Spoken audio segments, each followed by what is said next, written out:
트럼프는 이란이 오만을 통로로 사용하려 하고 후티 테러 단체를 사우디아라비아와 아랍에미리트에 대한 위협으로 삼으려 하자 공포 분위기를 조성했습니다. 2026년 6월 5일 금요일 워싱턴은 협상을 걸림돌이자 걸프 지역에서 잔혹한 함정으로 바꿀 수 있는 움직임을 포착했습니다. 이란 테러 정권은 군사적, 경제적 압박에서 벗어나기 위해 선박과 드론뿐만 아니라 은행, 무역로, 오만에 대한 압박, 예멘 내 민병대의 위협 등 또 다른 전선을 열려고 시도했습니다. 트럼프는 테헤란을 유리하게 만들기 위해 사용된 중립이 지역 전체에 위험이 된다는 것을 이해했기 때문에 강하게 대응했습니다. 이란이 숨기려고 했던 것은 무엇일까요? 왜 오만이 중심 역할을 했고 트럼프는 어떻게 새 전쟁을 벌였을까요? 지금 그 이야기를 들려드리겠습니다. 이런 직설적이고 군더더기 없는 컨텐츠를 좋아하신다면 구독을 고려해보세요. 여기서는 매일 이런 영상을 올리고 있습니다. 트럼프 정부는 테헤란이 호르무즈 해협을 지나는 선박에 요금 부과 시스템을 만들려 한다는 신호가 포착된 후 오만에 경계령을 내렸습니다. 이란의 생각은 단순하면서도 위험했습니다. 미국 재무부는 이미 워싱턴이 혁명 수비대와 연관된 조직으로 지목한 이른바 페르시아만 해협 당국에 제재를 가했습니다. 폐금을 부과하고 선박을 유도하며 결국에는 선박들이 지시에 따르도록 강요하고 사람들과 서비스에까지 영향을 미쳤습니다. 그 정권은 마치 자신들이 바다에 새로운 규칙을 만들고 통행 비용 허가를 결정할 수 있는 것처럼 했습니다. 트럼프는 이것이 외교가 아니라고 봤습니다.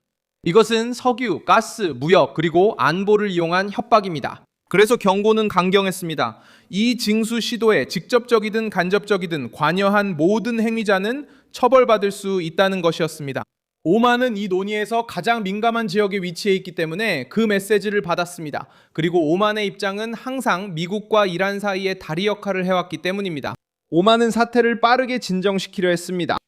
재무장관 스콧 베산트는 워싱턴 주재 오만 대사와 대화를 나눴으며 술탄국이 호르무즈 해협에서 통행료를 부과할 계획이 없다는 보장을 받았다고 밝혔습니다.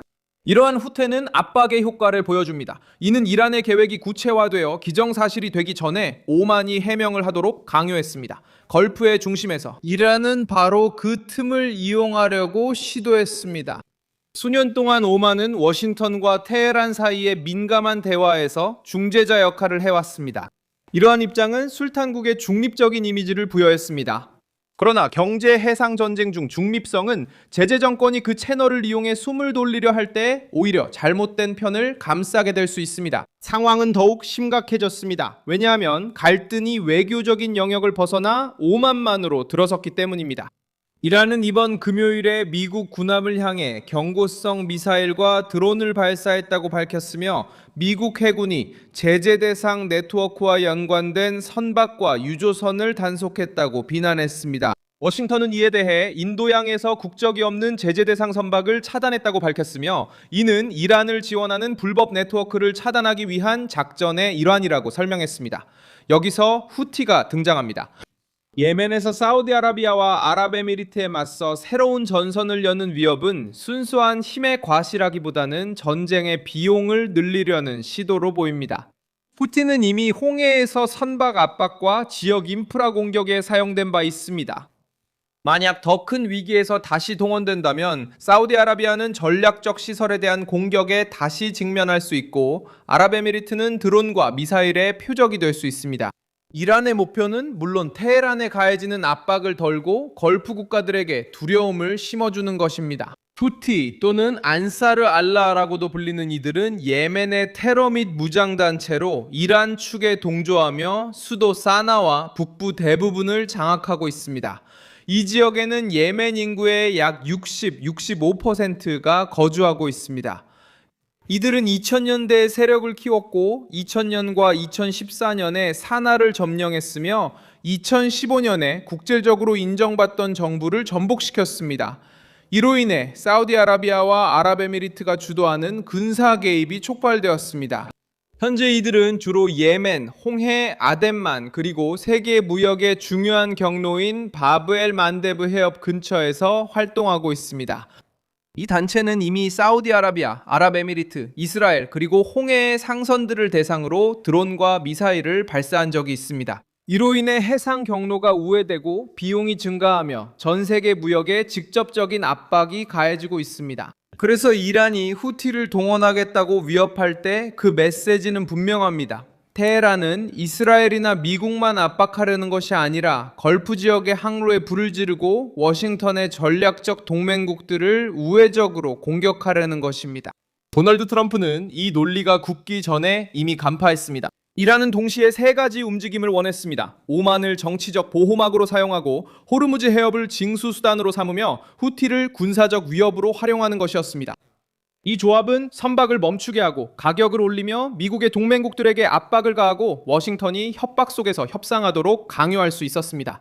트럼프의 대응은 상대방에게 두려움을 심어주는 것이었습니다. 그는 미국이 이란의 통행세나 지역 파트너가 이 시스템을 정상적으로 보이게 돕는 것을 용납하지 않겠다고 경고했습니다. 하지만 이란의 전략 역시 약점을 드러냅니다. 안전한 정권이라면 새로운 당국을 내세워 해상 통행세 징수를 숨길 필요가 없습니다. 온건해 보이기 위해 오만을 압박할 필요도 없습니다. 예멘의 민병대를 통해 사우디아라비아와 아랍에미리트를 위협할 필요도 없습니다.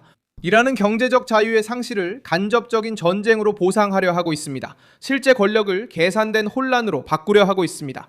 오만에서의 움직임은 또한 중동에서의 오래된 중재 정책의 문제점을 드러냅니다. 오랫동안 일부 지도자들은 모두와 대화하고 모두를 만족시키며 아무런 대가도 치르지 않을 수 있다고 믿어왔습니다. 트럼프는 그 시대가 끝났다고 말하고 있습니다. 이란이 제재를 피하도록 돕는 사람은 감시 대상이 됩니다. 호르무즈 해협에서 징수를 돕는 사람은 위험에 처하게 됩니다.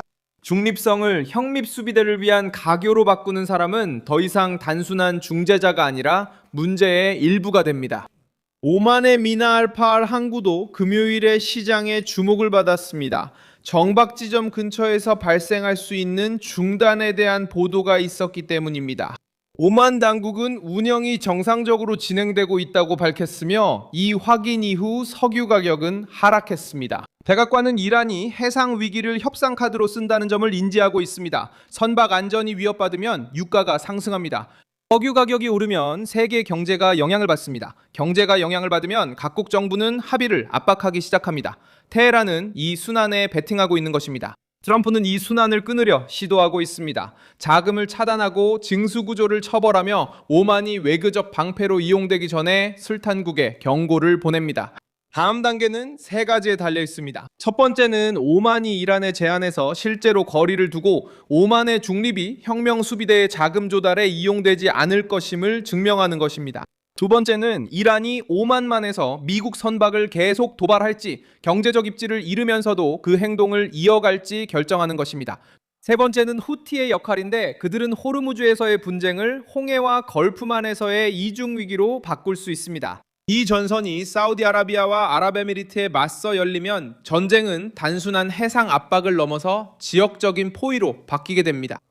워싱턴은 테헤란이 해상의 규칙을 정하는 것을 원하지 않기 때문에 반응이 그렇게 강경했던 것입니다. 이제 이번 위기는 오만을 미묘한 선택 앞에 놓이게 했습니다. 계속해서 존경받는 중재자로 남을 것인지 아니면 테헤란이 오만의 입지를 이용해 시간을 벌도록 허용할 것인지 말입니다.